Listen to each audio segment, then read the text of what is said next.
എല്ലാവർക്കും നമസ്കാരം. ഞാൻ കണ്ണൂർ വിമൽ ജ്യോതി എഞ്ചിനീയറിംഗ് കോളേജിലെ ഒരു വിദ്യാർത്ഥിയാണ്. നിങ്ങൾക്ക് എല്ലാവർക്കും സംശയം ഉണ്ടാകാം, ഞാൻ എന്തുകൊണ്ടാണ് എന്റെ ഐഡന്റിറ്റി വെളിപ്പെടുത്താതിരിക്കുന്നതെന്ന്. ഞാൻ എന്റെ ഐഡന്റിറ്റി വെളിപ്പെടുത്തിയെന്നാൽ നാളെ മുതൽ ആ കോളേജിൽ ഞാൻ ഉണ്ടാവില്ല എന്ന കാര്യം എനിക്ക് 100% ഉറപ്പാണ്. ക്ലാസ്സിലൊന്ന് ചിരിച്ചാൽ, ഒന്ന് വർത്താനം പറഞ്ഞാൽ, താടിയോ മുടിയോ വളർത്തിയാൽ, ഹോസ്റ്റലിൽ ചെസ് കളിച്ചാൽ 300 രൂപ വെച്ചാണ് അവർ ഫൈൻ ഈടാക്കുന്നത്. ഞങ്ങൾക്ക് എല്ലാവർക്കും ഇതിനെതിരെ പ്രതികരിക്കണമെന്ന് ആഗ്രഹമുണ്ട്. പക്ഷേ മാനേജ്മെന്റിനെ പേടിച്ചാണ് പലരും മൗനം പാലിക്കുന്നത്. കഴിഞ്ഞ ദിവസം MSFന്റെ നേതൃത്വത്തിൽ ഞങ്ങളുടെ കോളേജിലേക്ക് ഒരു മാർച്ച് നടത്തുകയുണ്ടായിരുന്നു. ഗുണ്ടകളെ വെച്ചിട്ടാണ് ഞങ്ങളുടെ മാനേജ്മെന്റ് അതിനെ നേരിട്ടത്.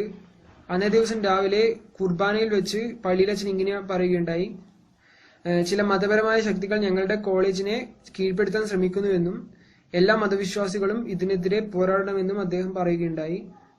ഇതിനുശേഷം ചില നാട്ടുകാരും ചില ഗുണ്ടകളും ചേർന്ന് ഞങ്ങളുടെ കോളേജിന് മുന്നിൽ വെച്ച് MSF മാർച്ചിനെ നേരിടുകയും ഇടിവളയും മരക്കഷ്ണങ്ങളും ഉപയോഗിച്ച് അവരെ മർദ്ദിക്കുകയും ചെയ്യുകയുണ്ടായി. ഒരിക്കലും ഒരു ഫ്രണ്ടിന്റെ ബർത്ത്ഡേക്ക് വേണ്ടി ഹോസ്റ്റലിൽ നിന്ന് കേക്ക് മുറിക്കുകയുണ്ടായി. ഈ കാരണവും പറഞ്ഞ് 1000 രൂപ വെച്ചാണ് ഓരോ വിദ്യാർത്ഥികളുടെ അടുത്ത് നിന്നും മാനേജ്മെന്റ് ഫൈൻ ഈടാക്കിയത്. സെക്യൂരിറ്റികൾ ഇതേപോലെ തന്നെയാണ്, വളരെ ബോൾഡായും ഹാർഷായിട്ടുമാണ് ഞങ്ങളോട് പെരുമാറുന്നത്. അവർക്കറിയാം ഞങ്ങൾ തിരിച്ചെന്തെങ്കിലും പ്രതികരിച്ചാൽ തന്നെ മാനേജ്മെന്റ് ഇതിനെതിരെ ഇടപെടുകയും ഫൈൻ ഈടാക്കുമെന്ന്. അതുകൊണ്ട് തന്നെ വളരെ വളരെ മോശമായ രീതിയിലാണ്, അസഭ്യമായിട്ടാണ് അവർ ഞങ്ങളോട് പെരുമാറിക്കൊണ്ടിരിക്കുന്നത്. മൊബൈൽ ഫോണിന്റെ യൂസേജിനെ കുറിച്ചാണ്. കഴിഞ്ഞ വർഷം വരെ ഇവിടെ മൊബൈൽ ഫോൺ യൂസ് ചെയ്യാൻ അനുവാദം ഉണ്ടായിരുന്നില്ല. എന്നാൽ ഈ വർഷം മുതൽ 4:30 മുതൽ 8:45 വരെ യൂസ് ചെയ്യാൻ അനുവാദമുണ്ട്. ഇത് 5 മിനിറ്റോ 10 മിനിറ്റോ ലേറ്റ് ആയാൽ തന്നെ ഒരാൾ 1000 രൂപ ഫൈൻ കൊടുക്കുകയും അത് 6 മാസത്തേക്ക് മൊബൈൽ സീസ് ചെയ്യുകയും ചെയ്യുന്നു.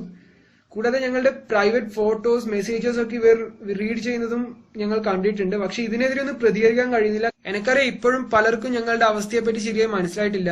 എങ്കിലും എനിക്ക് ഒരു കാര്യം മാത്രമേ പറയാനുള്ളൂ, ഇവിടെ ആരും ഇപ്പോൾ പ്രതികരിച്ചില്ലെങ്കിൽ നാളത്തെ ജിഷ്ണു ഈ കോളേജിൽ നിന്ന് തന്നെയായിരിക്കും.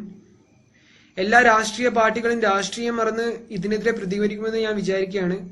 കൂടാതെ ഇവിടെ ഒരു യൂണിറ്റ് തുടങ്ങുകയും മാനേജ്മെന്റിന്റെ ഏകാധിപത്യത്തിൽ നിന്ന് ഞങ്ങൾക്ക് വേണ്ട എല്ലാ സംരക്ഷണവും അവർ നൽകുകയും ഞങ്ങൾക്ക് വേണ്ട എല്ലാ അവകാശങ്ങളും അവർ നേടിയെടുക്കുകയും ചെയ്യുമെന്ന് ഞാൻ വിചാരിക്കുന്നു.